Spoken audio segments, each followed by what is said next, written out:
Si ignoras lo que ocurrió antes de que nacieras, siempre serás un niño. Cicerón. Una hora con la historia, un nuevo enfoque del pasado deshaciendo mitos, con Pío Moa. Pues una semana más aquí en Informa Radio con Don Pío Moa, una hora con la historia. Don Pío, bienvenido. Muchas gracias, encantado.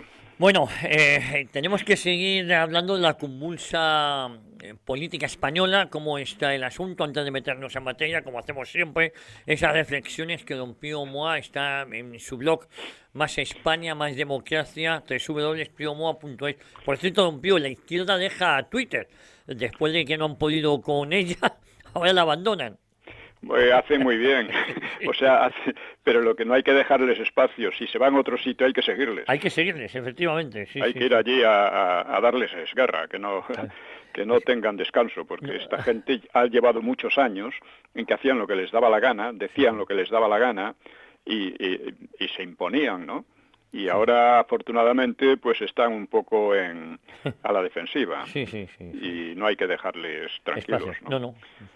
Sí. No, porque en cualquier espacio que lleguen, como además utilizan mucho más el dinero público, subvenciones, etcétera, pues siempre tienen un margen de acción muy amplio. Y no hay que dejarles en paz. No, efectivamente, coincido con usted, y sobre todo porque ellos han sido los culpables de cerrar un montón de cuentas de ese acoso sistemático. Sí, hombre. Y ahora se dan cuenta de, como han perdido esa batalla, nos vamos. Sí, pero no hay que olvidar que estos han practicado lo que llaman la política de cancelación, le llaman cultura, incluso la cultura de cancelación. Sí. Eso de la cancelación es, es el equivalente al Gulag, más suave, ¿no? El Gulag te llevaban a un campo de concentración, aquí te llevan a la muerte civil. Sí. Hacen que no tengas, lo hemos visto en relación con Iker Jiménez cuando ING le ha retirado su patrocinio, el apoyo. Su apoyo, ¿no? Su publicitario, vamos, era un apoyo interesado, lógicamente, pero vamos, con esto se demuestra que hay fuerzas por ahí económicas muy fuertes que están a favor de una política y en contra de otra, no son neutrales, ¿no? Eso es. Así que esto conviene tenerlo muy en cuenta. Y ya digo, si les dejamos en paz, si les dejamos tranquilos, se crecen de nuevo y otra vez vuelven a tratar de impedir que nosotros podamos hablar siquiera, ¿no? Hasta que podamos respirar. Bueno, con decir que pretenden controlar nuestros sentimientos que es algo inédito en la historia, ¿no? Que unos políticos, un gobierno, un régimen, te diga lo que puedes odiar o no puedes odiar, o lo que puedes sentir o no puedes sentir sobre esto o lo otro, ¿no? Eso es alucinante, ¿no? Aquí en Amán, esto es... Pues nos estamos llegando a esta situación en la Unión Europea y por cierto, en fin, estamos en una situación general, no solo en España, por la desvergüenza y la capacidad de mentir y de sembrar bulos que tiene esta gente, ¿no? Pues que claro, que es general, no es solo en España, es en todo Occidente.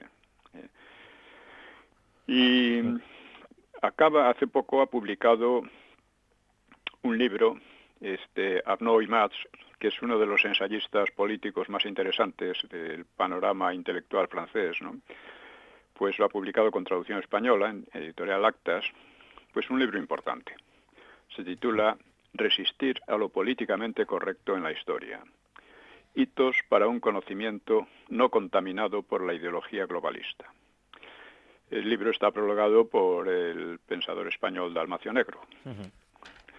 Bueno, es un título que me recuerda un poco a uno de Alex Rosal que se titula Despierta y combate a los bárbaros que arruinan tu vida. Eso lo comenté en mi blog hace algún tiempo, ¿no? Es un libro práctico y oportuno, pero el de Imaz ofrece un panorama historiográfico mucho más vasto y tiene una densidad analítica muy fuerte, ¿no? y precisamente pienso irlo comentando en mi blog, en varias entradas, ¿no? Un tema que podemos encontrar ya de entrada es el de la decadencia de Occidente. Es decir, o sea, de entrada es un problema de la decadencia de imperios y civilizaciones que se ha producido muchas veces en la historia, ¿no? Y que ahora ya se refiere también a la civilización occidental, que ya hay un libro de Spengler muy famoso, La decadencia de Occidente, que, bueno, es una exposición muy interesante, aunque muy discutible también, ¿no? Y en realidad solo fue la decadencia de Europa, que quedó bien clara con la Segunda Guerra Mundial. En el libro La Segunda Guerra Mundial y el fin de la era europea, precisamente eso es lo que vengo a señalarle. Pero, y Europa la verdad es que desde entonces no ha levantado cabeza, salvo en el terreno económico, ¿no? Porque hoy vemos que los pueblos y las naciones de Europa son mirados desde el exterior como países todavía ricos, pero con poca fibra vital y poca fibra moral. Y como explica Arnaud Mats, dice, podemos y debemos constatar la pérdida de su poder y su lugar en el mundo. Ya no son tan radiantes los países europeos, ¿no? Ya no son tan radiantes como antaño, sino desacreditados, desprestigiados, insultados, humillados, cautelosos, temerosos y tímidos. Están sumidos en un terrible invierno demográfico y la imagen que dan al mundo es la de unos países desarrollados, pero gerontocráticos y en peligro. El futuro, dice Mats, el futuro dirá si aún son capaces de despertar, de regenerarse o incluso de renacer, o si su hundimiento es implacable e ineluctable. Efectivamente, el panorama que ofrece Europa, y que está bien visible en la guerra de Ucrania, pues es de un conjunto de países ricos pero impotentes, ¿no? Impotentes y sin fuerza, vamos a decir, sin fuerza moral, ¿no? O espiritual. Bueno, pero el caso es que el concepto de Occidente es más amplio que el de Europa, ¿no? Porque incluye al mundo anglosajón, en especial a USA, porque USA surgió de la Segunda Guerra Mundial como una superpotencia, tanto militar y política, como además una superpotencia cultural. Así, el foco de la iniciativa y de la innovación y en general el interés cultural pasó de Europa a USA. Y en otro sentido también a la Unión Soviética, aunque en un sentido muy distinto, ¿no? Bueno, este triunfo de una rama de Occidente, la rama useña sobre todo, pues pareció que se consolidaba ya definitivamente al hundirse la Unión Soviética, que era su rival, ¿no? Y que, como recuerda Imaz, pues este hundimiento parecía augurar un mundo nuevo de progreso sin fin, progreso sobre los principios que habían cimentado la hegemonía de USA. O sea, el libre mercado, las libertades políticas, los derechos humanos, la democracia liberal, en definitiva, ¿no? Esta civilización, pues, culminaría la historia humana. Había el libro El fin de la historia, venía a decir el fin de la historia concebida como una sucesión de cosas poco recomendables, de desastres, ¿no? Y de barbaridades, aparte de todo, ¿no? O sea, la historia humana, pues, se negaría el pasado de la propia civilización occidental, pero al mismo tiempo se aseguraría una especie de perfectibilidad de la sociedad humana, una perfectibilidad indefinida, que no tendría fin, no tendría decadencia, tanto de la sociedad como de las personas, los individuos que la componen, ¿no? Con más derechos, etcétera. Pero las cosas pues no han rodado como parecía seguro, ¿no? Recuérdese que USA no solo era el gran ejemplo, se suponía que querrían imitar el resto del mundo, la ciudad en la colina, bíblica, ¿no? Y es un poco el mito, ¿no? La forma mítica, un poco como se ha edificado allí aquella sociedad. Y en fin, además no solo tenía el ejemplo, digamos, moral y cultural y político y la riqueza, tenía también un poder militar. O sea, USA tenía unos presupuestos militares que equivalían a las de todo el resto del mundo juntos. Actualmente no es tanto, pero sigue siendo muy superior a cualquier otro, ¿no? Así que esto parecía seguro que las cosas tenían que ir por ahí, en aquel sentido, ¿no? Un mundo unipolar, como se le decía también, ¿no? Pero las cosas no han ido como parecía, ¿no? O sea, esto es una cosa que constantemente ocurre en la historia. Parece seguro que va a ocurrir una cosa y luego no ocurre otra, ¿no? Así que hoy día el Occidente, agrupado en la OTAN y en la Unión Europea, y también con desprecio hacia la parte hispana, que este libro de Imaz precisamente trata ampliamente la cuestión de España en la segunda parte de su ensayo. En la primera se centra en el ejemplo de Francia como un caso típico, no como un caso demasiado aparte, y luego en el caso de España. Bueno, pues este Occidente, como digo, ha experimentado una serie de derrotas en sus aventuras políticas y militares en el mundo islámico, Irak, Afganistán, Siria, Libia, etcétera, y que el Yemen, qué sé yo. Y se ha mostrado que el mundo islámico es irreductible a lo que significa la OTAN, ¿no? El ejemplo, mezcla de ejemplo moral, mezcla de amenaza, mezcla de agresión, ¿no? Pues eso, ya digo, el mundo islámico se ha mostrado irreductible, ¿no? Y bueno, para nosotros la OTAN es una cosa muy especial, ¿eh? Sí. La OTAN es Gibraltar. Sí. Gibraltar, Ceuta y Melilla y Marruecos. En todos estos casos la OTAN, que es una organización que ha pasado de ser defensiva frente a la Unión Soviética a ser ofensiva al servicio de los intereses de USA e Inglaterra, pues en todos estos casos sus intereses son contrarios a los de España.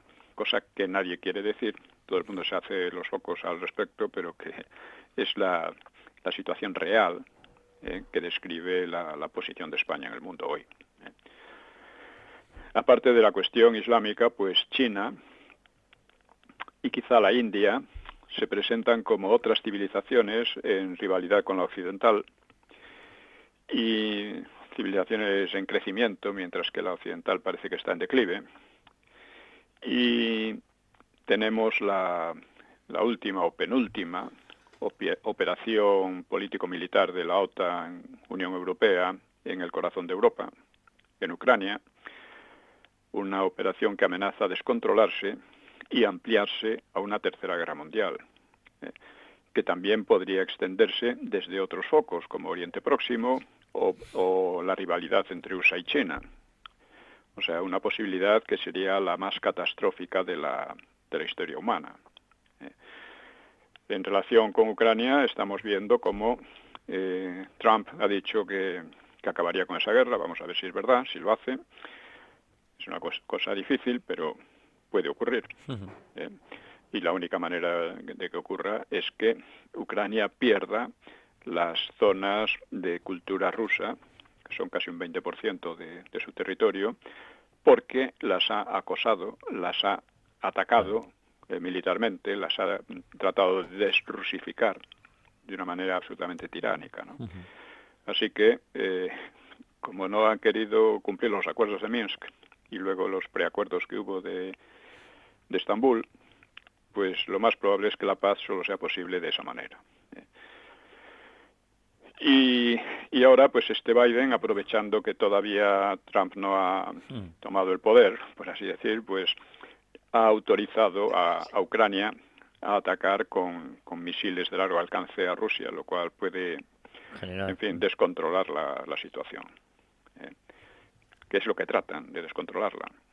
Además, estamos viendo cómo la Unión Europea, ante la posibilidad de que Trump deje de ayudar al gobierno de Zelensky, pues están hablando de ir más allá también, de apoyar la política de Ucrania contra Rusia. Y esto bueno, yo creo que sin el apoyo o el respaldo de USA esto no iría muy lejos. De hecho, ya el canciller Scholz de Alemania pues ya está hablando con Putin, lo cual es muy significativo, ¿no? Imagino que Zelensky estará bastante temblando, porque claro, le prometieron que iba a derrotar a Rusia, que iban a arruinar a Rusia, que iban a declarar a Rusia estado paria, que le iban a dar a Zelensky unas armas que no son muy superiores a las rusas, y al final todo eso ha resultado un fracaso, ¿no? Entonces la posibilidad, o sea, la OTAN podía haber reconocido, mira, nos hemos equivocado, hay que cambiar de política, o lo contrario, no nos hemos equivocado, lo que pasa es que no hemos ido más a fondo, tenemos que atacar mucho más, lo cual, claro, crearía un descontrol peligrosísimo. Pues el autor francés también señala el declive de la universidad, y esto es muy importante porque la universidad ha sido históricamente la columna vertebral de la cultura de Occidente.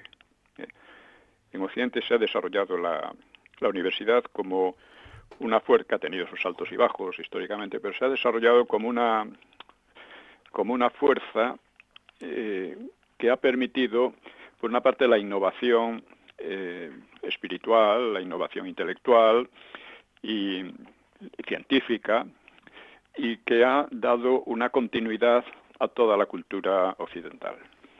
Esto, pues claro, es esencial. Sí. Si la universidad va mal, pues la cultura occidental, y también en el aspecto político, irá mal.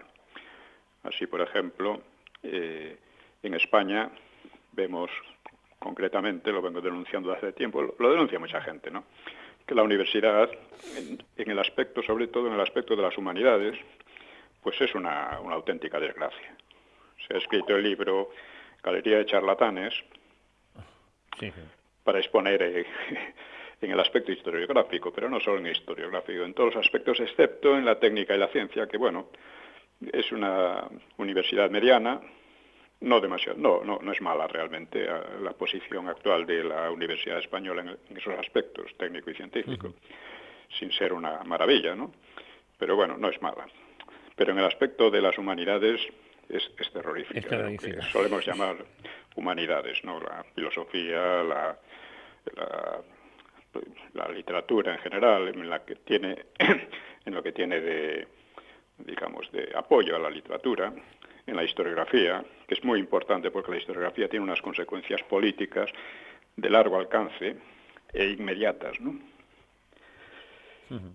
En fin, estamos entonces en esta situación, y resulta que no solo en España, sino que en todo Occidente, como señala Arnaud Imaz, pues las universidades están copadas por una serie de ideologías que él menciona, dice, están cada vez más bajo el dominio del neorracismo, es un racismo antiblanco, ¿no?, del feminismo radical, de la interseccionalidad, la teoría del género, comunitarismo, descolonialismo, indigenismo, islamoizquierdismo. Esto es verdad. Hay que añadir también ¿cómo se llama?, la estafa climática. Eso es. Esto tiene mucha importancia porque esta ideología climato-histérica, que es una ideología catastrófica y casi apocalíptica, ¿no?, pues es fácil de darse cuenta de su falsedad, simplemente utilizando el sentido común. O sea, antes se hablaba del calentamiento global. Sí. Como no es nada seguro que ese calentamiento global vaya a seguir aumentando, etcétera, ¿no?, pues han pasado al cambio climático. Pero el cambio climático no quiere decir nada, porque el clima cambia. a no ser que piensen que que un gobierno puede dominar el clima y estabilizarlo, ¿no? Cosa que es ridículo, ¿no? Pero va por ahí. En segundo lugar, uno puede hacer memoria e ir viendo todas las profecías que ha hecho esta gente, profecías sobre, sobre el cambio climático, vamos a decir, ¿no? O sea, no sabemos si en realidad vamos hacia un calentamiento al estilo del que hubo en la Edad Media, que no sería nada nuevo, o vamos a un nuevo periodo glacial, que no sería imposible, porque estamos en el periodo interglacial más largo de la historia de la Tierra, ¿no? Sí. Vamos. Y entonces esto no es posible saberlo, ¿eh? Además hablan siempre científicamente, muchos científicos niegan todas estas sandeces, ¿no? Pero tienen la prevalencia, tienen la hegemonía en la universidad, tienen la hegemonía en los medios y entre los gobiernos. Pues una de las cosas que puede hacer es recordar todas las profecías. Por poner un ejemplo secundario, ¿no? Hace cosa de 10 años, pues hubo un año bastante seco, como ha habido otros en España, ¿no? Estos ya decían, la sequía ha venido para quedarse. Sí. Y adelante íbamos a ir con... Bueno, ha habido otros incluso que dicen, la NASA dice que España será inhabitable para 2030, además, para dentro de poco tiempo, ¿no? Será inhabitable en la mitad de su territorio, ¿no? Por el calor. Oiga, dejan decir estupideces, ¿no? Eso no se puede saber. No lo pueden saber de ninguna manera, ¿no? Pero ¿por qué dicen que lo saben? Pues por algo será. O sea, creo que hay dos aspectos. Uno, un designio político, nada claro, y otro, que tiene que ver también con negocios y con una serie de cosas, ¿no? Del estilo, con intereses prácticos de algunas oligarquías, las oligarquías que hoy dominan en Occidente. Y esto y el otro aspecto es un aspecto más distinto, un aspecto de, ¿cómo diríamos?, de que hay demasiada gente en el mundo. Verdaderamente yo no sé si hay demasiada gente o demasiado poca. Hay zonas en que hay indudablemente una superpoblación terrible, aunque la teoría malthusiana de que la humanidad se desarrolla, aumenta de manera geométrica y los recursos de manera aritmética, pues es falsa. Realmente hoy hay más gente que nunca, y los medios, los alimentos, los recursos alimenticios son mayores que nunca. Claro. O sea, hoy día yo recuerdo cuando era joven, decir la India era sinónimo de hambre y miseria, y hoy día hasta exportan algunos cereales, ¿no? Sí. Bueno, pues esto es eso. Entonces, este es uno de los enfoques que hay. Los recursos no serán suficientes para mantener una población que está creciendo de una manera exponencial, ¿no? Pero eso, como se ha demostrado que no es cierto, la cosa va más allá. Es que la población humana destruye la ecología, destruye el clima, o sea, ese supuesto cambio climático que dicen a largo plazo vendría por la actividad humana, cosa que se ha demostrado que no es así, ¿no? Pero la cuestión es esta. Para este ecologismo, para esta mentalidad ecologista, el ser humano es el cáncer de la naturaleza. Es un mal. El ser humano es un mal porque destruye los equilibrios naturales, ¿no? Y esta cosa que es tan loca como parece, pues se está predicando desde universidades en USA, por ejemplo, de que podríamos llegar a una especie de contrato social nuevo para acabar con la especie humana. Llevan un contrato para no tener hijos. Uh-huh. Entonces sería un suicidio indoloro con el cual la Tierra volvería a ser como debe ser.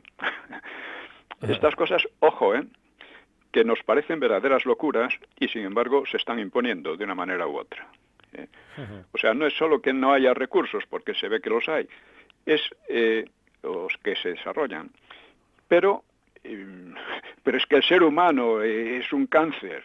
Sí, sí. Hay demasiada gente, será imposible. Bueno, recuerdo películas ya en los años 60, 70, que describían cómo sería el mundo, o sea, a finales del milenio, o sea, hacia el año 2000. Un mundo en el cual la gente vivía hacinada absolutamente por todas partes, que estaban reprimidos brutalmente por el gobierno, en fin, una serie de cosas de locas. No se ha producido nada parecido. Pero es igual, a esta gente le da igual. Si no les falla una profecía, pues hacen otra. Hacen otra, ya está. Bueno, pues el autor señala este problema de la universidad, que es un poco el venero de las ideas, de las políticas, ¿no? Y cómo se está, tanto en Francia como en España y en casi todos los países occidentales, la universidad está volcada contra el espíritu y la historia occidental, que la presentan como nefasta, ¿no? La ideología woke, como lo llaman, ¿no? Contra su cultura, y lo hacen inspirados por algo nuevo. Ese algo nuevo es la negación de la realidad a todo efecto. O sea, la realidad no existe. Se sustituye por un sentimentalismo histérico y antirracional. Esas cosas de que si un tío se siente tía, pues es una tía. Es una tía. Si se siente gato, pues es un gato. Y cosas por el estilo. Bueno, en eso estamos. La esencia es la negación de la realidad. Y lo importante es el sentimiento que uno tenga. Eso es lo que debe ser. Es la negación de la racionalidad y de la realidad. Pues es la tendencia que hay. Y bueno, ahí hay que decir también otro aspecto de esta decadencia, es que tanto en USA como en la UE, la Unión Europea, las tendencias desintegradoras se radicalizan en una evolución totalitaria y también una resistencia a esa evolución. Una resistencia que está creciendo, como muestra lo de Trump y como demuestra el auge de las políticas patrióticas en la Unión Europea, ¿no? ¿Por qué? Porque estas tendencias, o sea, esta radicalización, esta polarización social afecta a la propia concepción del ser humano. Y más cita estas expresivas frases de Arnold Toynbee, un historiador inglés, ha trabajado también siguiendo a Spengler, pero con otros enfoques sobre la decadencia de las civilizaciones, ¿no? Pues Toynbee, la cita es: las decadencias no son inevitables ni irreparables, pero si el proceso de desintegración ha de continuar, encuentro en ella un patrón común en la mayoría de los casos. Las masas se separan de sus dirigentes. Eso estamos viendo algo por el estilo ahora. Estamos viendo cada vez hay un rechazo mayor a las clases políticas, a las oligarquías políticas, ¿no? Los dirigentes que intentan aferrarse a su posición utilizando la fuerza como sustituto del poder de atracción perdido. Aquí utilizan la cancelación y toda una serie y las pretensiones de manipular hasta los sentimientos, ¿no? Y sigue Toynbee: observo las huellas de la división de la sociedad en una minoría dominante, un proletariado interno y un proletariado externo formado por los bárbaros de las fronteras. Toda civilización tiene fuera unos enemigos que los considera bárbaros con mayor o menor razón, ¿no? Dice: también descubro un cisma psicológico correspondiente en las almas de los nacidos en esta desdichada época. O sea, las tendencias psíquicas discordantes que casi siempre existen en estado latente en la naturaleza humana, pues encuentran ahora rienda suelta. Las almas más grandes se desprenden de la vida. Almas aún más grandes se esfuerzan por transformar la vida en algo más elevado que la simple vida que conocemos aquí y siembran las semillas de un nuevo progreso espiritual. En fin, digamos que el libro de Imaz piensa que la decadencia no es irreversible ni ineluctable. Sí, bueno, es optimista, esperemos que tenga razón. Que tenga razón. Pero estos son los grandes problemas de nuestra época y que tienen un carácter, ya digo, un tanto apocalíptico, ¿no? En España es evidente la la decadencia de Europa después de la Segunda Guerra Mundial. Es evidente que actualmente, cuando parecía que Occidente, capitaneado por USA, iba a asegurar ya un progreso indefinido a la humanidad, pues que está entrando en otro periodo de decadencia, ¿no? Decadencia que empieza por ser moral y espiritual y deriva en todos los aspectos. También es militar. Bueno, pues con esto yo creo que podemos pasar a seguir con la cuestión de Franco y el franquismo, que es tan importante para nosotros, para España, porque en ello encontramos la clave para entender lo que pasa y para rectificar sobre lo que pasa. Sí. Bueno, vamos a hablar un poco de Franco entre los militares y los políticos de su tiempo. O sea, Franco vivió 83 años, de 1892 a 1975, que cubren un periodo de conmociones en España. O sea, porque hubo pues nada menos que seis regímenes distintos, ¿no? La Restauración hasta 1923, la dictadura de Primo de Rivera hasta 1930, un año largo intermedio hasta la Segunda República, la cual duraría 5 años, porque la República murió con las elecciones de febrero del 36, quedó malherida con la insurrección de octubre del 34, pero murió con esas elecciones, ¿no? Que fueron un fraude, un auténtico golpe de Estado no cruento en principio, ¿no? O poco cruento. Luego, el régimen del Frente Popular, que daría pie a la Guerra Civil y a los 30, y claro, a la Guerra Civil que perdió, y luego a los 36 años siguientes de Franco, del franquismo. Esta época, pues, fue de alteraciones a menudo violentas, a veces rápidas, alteraciones, ya digo, económicas, ideológicas y técnicas, no solo en España, en todo el mundo, ¿no? Y con mayor crudeza en Europa, porque, como decimos, en fin, llevó a su decadencia, al fin de la era europea que había comenzado España en el siglo XVI. Y en fin, Franco veía así esta evolución. Cito: nos ha tocado vivir una época difícil que tiene caracteres de verdaderos tiempos revolucionarios. En un espacio relativamente corto hemos visto cambiar muchas costumbres y aún principios morales largo tiempo vigentes han pasado a ser materia de discusión. Este ambiente ha afectado en grado más acusado a los sistemas económicos y sociales y a las fórmulas de convivencia internacional. Las transformaciones de la sociedad contemporánea, unas mejores y otras peores, son en su conjunto síntomas de extraordinaria vitalidad y de una aceleración histórica importantísima en la vida de la humanidad. Pero no es extraño que tales cambios afecten de forma difícilmente previsible a los pueblos y pongan en peligro muchas veces su paz, su tranquilidad y sus tradiciones. Dice: gracias a Dios, nosotros hemos conseguido, sin cerrarnos al signo positivo de la historia, superar los riesgos que este ambiente de cambios comporta, manteniéndonos en una línea firme de paz y progreso, sin perder nunca el sentido de la realidad ni de la fidelidad a unas esencias que constituyen nuestra más interna fortaleza. Bueno, evidentemente estas mudanzas pues condicionaron a España, mudanzas que, aunque él no lo expresa así, realmente en el sentido más amplio fueron la decadencia de Europa, ¿no? Hasta los 30 años, digamos, la vida de Franco transcurrió en el régimen liberal de la Restauración, en régimen en el que hizo su carrera militar en Marruecos y que nunca cuestionó ese régimen. En realidad lo defendió.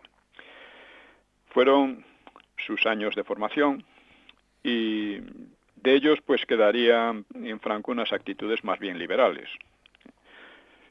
Recuérdese que, por ejemplo, en la República él defendió la República contra el asalto de octubre del 34 por socialistas y separatistas catalanes. Bueno. En Marruecos se convirtió en jefe de la Legión y lugarteniente de Millán Astray, que fue el que fundó la unidad en 1920. Luego, caída la Restauración, caída por por la mezcla de terrorismo anarquista, de la subversión socialista y separatista y de la inanidad de los políticos del momento, claro. Bueno, pues una vez cayó, pues Franco permaneció ajeno a la política, primero bajo Primo de Rivera y luego en Marruecos contribuyó a enmendar el desastre de Anoual y a derrotar a Abdelkrim. Él no mostraba, por entonces, inquietudes ideológicas más allá de un talante conservador y anticomunista. Luego, cuando el fallido golpe militar republicano de 1930, pues escribió, lo he recordado muchas veces, escribió a su revolucionario hermano Ramón, declarándose partidario de una democratización serena, vamos, legal, o sea, dentro de la ley. Lo digo porque, por ejemplo, para que veamos cómo se falsifica la historia, Preston, obviamente, habla de esa carta, pero omite por completo lo fundamental de esa carta para fijarse en cosas completamente anecdóticas. Que si le mandó dinero o no le mandó dinero, cosas de estas, en lugar de ir al fondo, de señalar esto, que es lo que es la verdadera sustancia, es lo mollar de la carta, ¿no? De Franco a su hermano, de Francisco a su hermano. Bueno, pues, es decir, es una forma de escribir la historia. Uno empieza a mostrar detalles que a lo mejor son irrelevantes y deja de lado lo que es realmente relevante por conveniencia, claro, porque Preston tiene que defender siempre al Partido Socialista. Todo esto en el libro El PSOE en la historia de España, pues vengo señalándolo, ¿no? Bueno, pues por entonces Franco dirigía la Academia Militar de Zaragoza y Azaña la clausuró en 1931, una vez tomaron el poder los republicanos. Y el tono izquierdista, esto Franco obedeció porque consideraba que la disciplina era algo absolutamente fundamental en el ejército, ¿no? Pero obedeció de mala gana, indudablemente. El tono izquierdista, anárquico y anticatólico del nuevo régimen, pues le defraudó, como empezó a defraudar también a los padres espirituales de la República, ¿no? A Ortega, a Marañón y a Pérez de Ayala, ¿no? Que fueron de los que más, dieron, digamos, le dieron, prestigio intelectual, ¿no? A la República. Pronto se dieron cuenta de que estaban equivocados. Sí. Por el contrario, cuando las izquierdas y los separatistas, o sea, la izquierda porque fue el PSOE ante todo, pero también colaboraron los ¿cómo se dice, hombre? Los comunistas, por supuesto, sí. Y los republicanos de izquierda, incluido Azaña, ¿no? Bueno, pues cuando se alzaron estos contra su propia legalidad, porque la legalidad de la República la habían impuesto ellos, no había sido una legalidad de consenso con la derecha, sino contra la derecha, ¿no? Pues en octubre de 1964, ya digo, Franco defendió la República.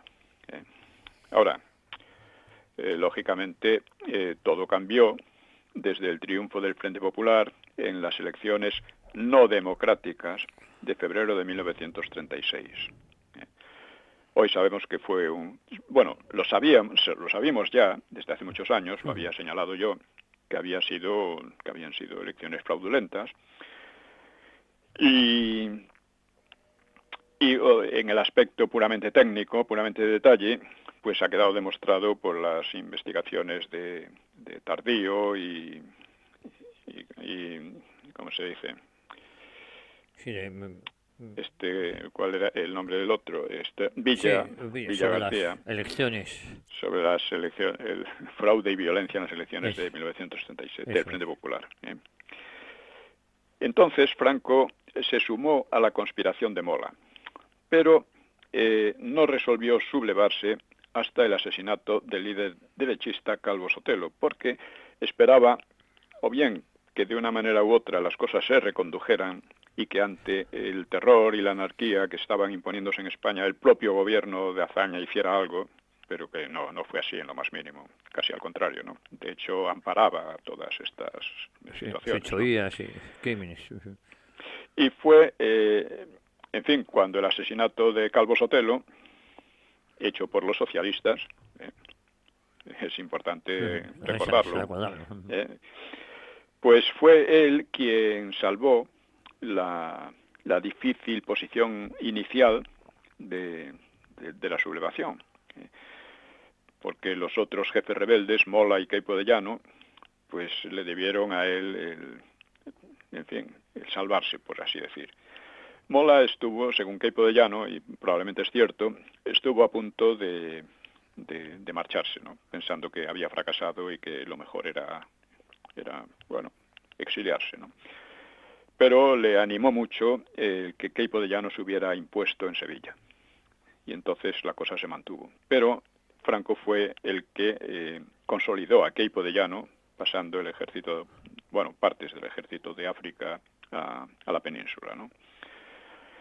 Y por eso, porque fue quien salvó una posición inicial casi desesperada, pues fue elegido generalísimo de todos los ejércitos y jefe del gobierno del Estado, encomendándosele todos los poderes del Estado, cosa que asumió el 1 de octubre de 1936.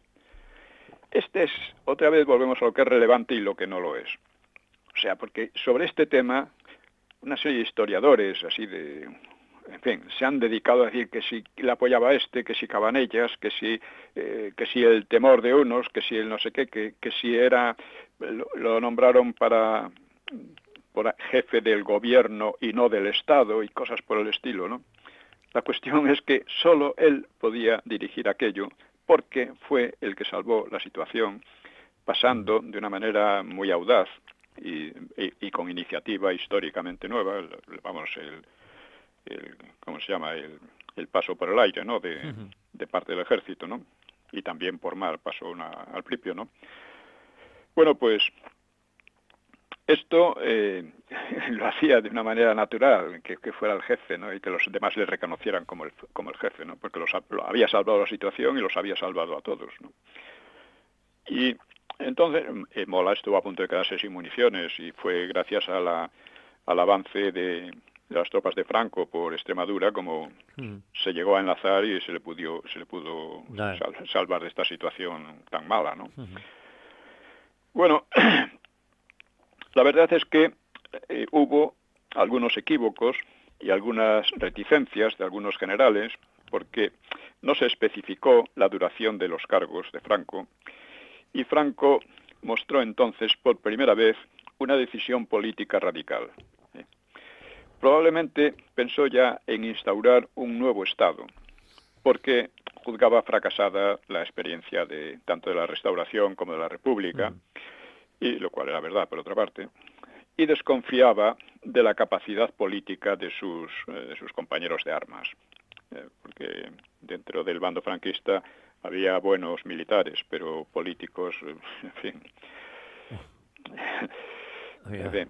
Así que adoptó el título de caudillo, siguiendo tradiciones antiguas, y luego su victoria, pues, abrió el periodo que conocemos convencionalmente como franquismo, o era de Franco, como la calificaba el economista Ramón Tamames, que fue durante largo tiempo militante del Partido Comunista. ¿No? Sí. La figura del nuevo jefe de Estado debe ser enfocada, por lo tanto, desde su papel histórico como militar y político. Y es lo que vamos a tratar. Las acciones bélicas, militares de Franco, pues ocupan 10 años en África, una breve intervención en 1934, luego la Guerra Civil, intervención indirecta, porque él no dirigió las tropas contra los rebeldes de Asturias y de Cataluña, las dirigió desde Madrid, quiere decir, no a la cabeza, ¿no? Y luego la Guerra Civil y los años del Maquis. Sí, sí. Y también a otro nivel, pues las pequeñas guerras de Ifni, del norte del Sahara español. Y en cuanto militar, Franco ha sido juzgado a menudo desfavorablemente, incluso como una nulidad. incapaz de manejar más que un batallón, ¿no? Esto lo dicen gente como Preston, Blanco Escolar y otros, ¿no? Esta estupidez, ¿no? La evidencia de que siempre venció a sus enemigos. Un caso realmente insólito, porque pocos generales se puede decir que no hayan perdido ninguna batalla. Franco fracasó en algunas, pero sin ser derrotado, ¿no? Y manteniendo la iniciativa, como en la batalla de Madrid, en noviembre del 36. Bueno, pues este es un caso muy insólito que pone de relieve la necedad de los que hacen esas valoraciones. O sea, no describen a Franco, sino describen a los que dicen esas cosas, ¿no? También se le ha definido como un buen táctico y un mal estratega. Bueno, ganó la guerra. No solo ganó las batallas, porque hay militares que han ganado muchas batallas y han perdido la guerra, ¿no? Les ganó el peor, vamos, según ellos. Claro. Otras opiniones más matizadas y más atendibles, pues lo catalogan como un buen profesional, aunque no brillante y desde luego muy alejado de la genialidad. Incluso le han considerado así algunos historiadores realmente buenos, ¿no? Como Ramón Salas Larrazábal o Stanley Payne o Jesús Palacios en su reciente biografía del personaje. Pero yo creo que se equivocan, ¿no?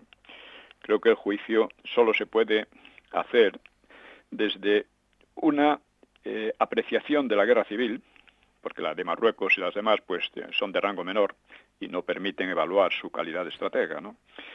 Pero la guerra de España sí entra en las guerras de gran envergadura del siglo XX. La mayor parte, fue la mayor además en Europa entre las dos guerras mundiales, después de la Guerra Civil Rusa. Y fue un conflicto largo, casi 3 años, un conflicto de masas, cada bando movilizó a más de 1 millón de hombres, un conflicto muy complejo, con difíciles operaciones de movimiento, batallas campales, intervención del armamento más moderno de la época y una actividad naval nada desdeñable, y aérea, claro. Fue una contienda de difíciles alternativas, de muchos problemas tácticos y estratégicos, aparte de los problemas de reclutamiento y entrenamiento e intendencia o logística, ¿no? Complicados con la reorganización del Estado y del propio ejército. O sea, fue para Franco una triple tarea simultánea. Una tarea, de organizar un ejército, de ganar batallas y de ganar la guerra. Y digamos que esta triple tarea simultánea, pues solo algunos líderes revolucionarios como Mao Zedong o Ho Chi Minh, pues debieron acometerla. Y esto ya lo sitúa en un plano particular con respecto a los generales europeos y americanos del siglo XX, que en general se limitaban a sus tareas específicas como militares. No tenían que trabajar demasiado en los terrenos de la organización, de la puesta en pie del propio ejército, etcétera, ¿no? El ejército ya estaba en marcha y ellos simplemente pues trabajaban como profesionales o especialistas en él, ¿no? Y esa misma triple tarea, militar, organizativa y política, pues afectó también al Frente Popular, porque el Frente Popular, por su propio impulso revolucionario, destrozó en gran medida el ejército, lo sustituyó al principio por milicias, luego tuvo que rectificar, claro. La misma tarea organizativa y la misma tarea política de poner de acuerdo a las fuerzas, que eran fuerzas diversas y que se habían llevado mal, la falange, los carlistas, los monárquicos, etcétera, cada uno en principio tiraba por su lado. Franco consiguió que trabajaran juntos y esto el Frente Popular lo consiguió a medias, con Largo Caballero, y nunca lo consiguió del todo. Siempre hubo dentro del Frente Popular unos... llegó a haber 2 guerras civiles internas, ¿no? En 1937 y en 1939, cuando terminó la lucha de esa forma, ¿no? En cambio, Franco consiguió, y esto no lo hace cualquiera, poner de acuerdo y poner en marcha e impedir que las fuerzas de unos y de otros se contrarrestaran, ¿no? Algunas críticas a Franco pues expresan opiniones arbitrarias sobre cómo debiera haber actuado en tal o cual oportunidad. Bueno, esto siempre se puede decir, ¿no? A posteriori, claro. y discutiendo un poco de café, ¿no?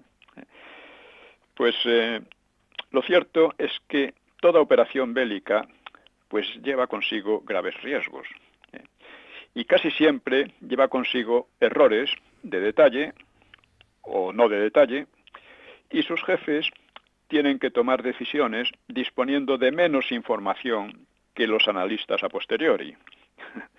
Claro, un analista a posteriori sabe, por ejemplo, que en el bando tal, pues luchaba tal número de gente, tenían tantos y tal, pero eso el general contrario no lo sabe. Claro. Sabe que están allí, sabe aproximadamente, pero solo aproximadamente se puede llevar muchas sorpresas, y a veces estas sorpresas ocurren.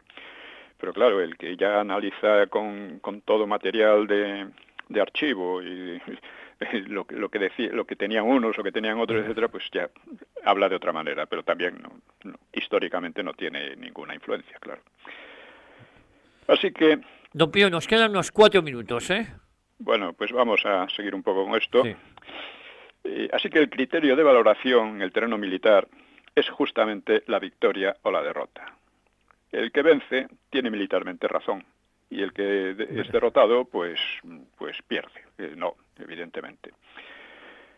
Es necesario decirlo porque muchas veces esos versos estúpidos de vinieron los saracenos y nos molieron a palos, es estúpido. Muchas veces vencen los menos a los más. Claro. De hecho, cuando vinieron los sarracenos eran menos que los visigodos, que el ejército visigodo. Y cuando empezaron a perder, eran más, a partir de Covadonga, pues eran más los moros, o sea que las cosas no son así, ¿no? Así que, sean los que fueren los errores parciales, el acierto fundamental se manifiesta en el buen resultado, y los aciertos parciales pueden quedar en nada por algún error grave, porque eso pasa. Pasa en la vida real, pasa por supuesto en el terreno militar y en el terreno político, ¿no? Así que normalmente se valoran mucho más las victorias alcanzadas en inferioridad numérica y material, ¿no? Porque en ellas sobresale el espíritu, por así decir, o sea, la destreza, el valor, la imaginación, ¿no? La inteligencia. Y claro, esto cuando empieza la guerra civil, desde el punto de vista numérico y material, la ventaja del Frente Popular era enorme, ¿no?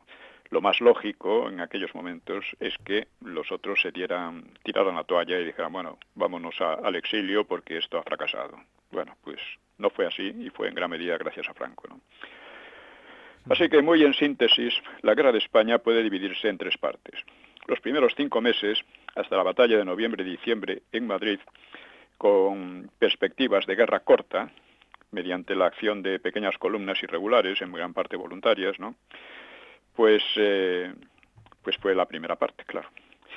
La batalla de Madrid, que fue inconcluyente, dio paso a una etapa bélica más larga, casi 2 años, que obligó a los dos bandos a unos esfuerzos extremos de reclutamiento en masa, mayor ayuda extranjera y vastas operaciones como Guadalajara, Jarama, Vizcaya, Santander, Brunete, Belchite, Asturias, Teruel, Alfambra y otras menores, ¿no? Que no tuvieron resultado decisivo hasta la batalla del Ebro, que culminó en noviembre de 1938. O sea, a lo largo de estos 2 años, de esta etapa de 2 años, que decimos, los nacionales fueron ganando superioridad material, pero solo a lo largo de los 2 años, ¿no? Y no solo que era superioridad material, que se combinaba con una mayor superioridad también estratégica o sea, capacidad estratégica, ¿no? Y la batalla del Ebro terminó en noviembre del 38, y a partir de ahí se abre la etapa de derrumbe del Frente Popular en 4 meses y medio. Es decir, 5 meses al principio, parecía que se acababa ya la guerra con la toma de Madrid, eso fracasó. Luego 2 años de grandes maniobras, batallas, etcétera, y luego, después de la batalla del Ebro, pues ya la etapa de derrumbe del Frente Popular, que duró 4 meses y medio.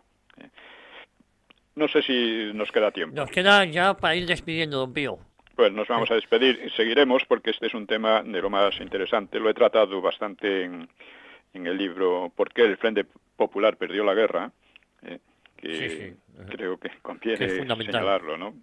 Porque pudo haber perdido en 6 meses si no fuera por los comunistas, que eran los únicos inteligentes, vamos a decir así, aunque esa inteligencia le venía de Moscú, pero eran los que tenían una verdadera estrategia militar y política, ¿no?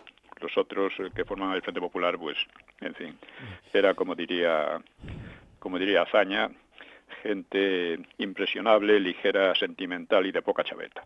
Pues, don Pío, lo dejamos aquí con la promesa de volver Dios mediante la próxima semana. De acuerdo. Le mando un abrazo muy fuerte, don Pío. Un abrazo para todos. Hasta ahora. Adiós.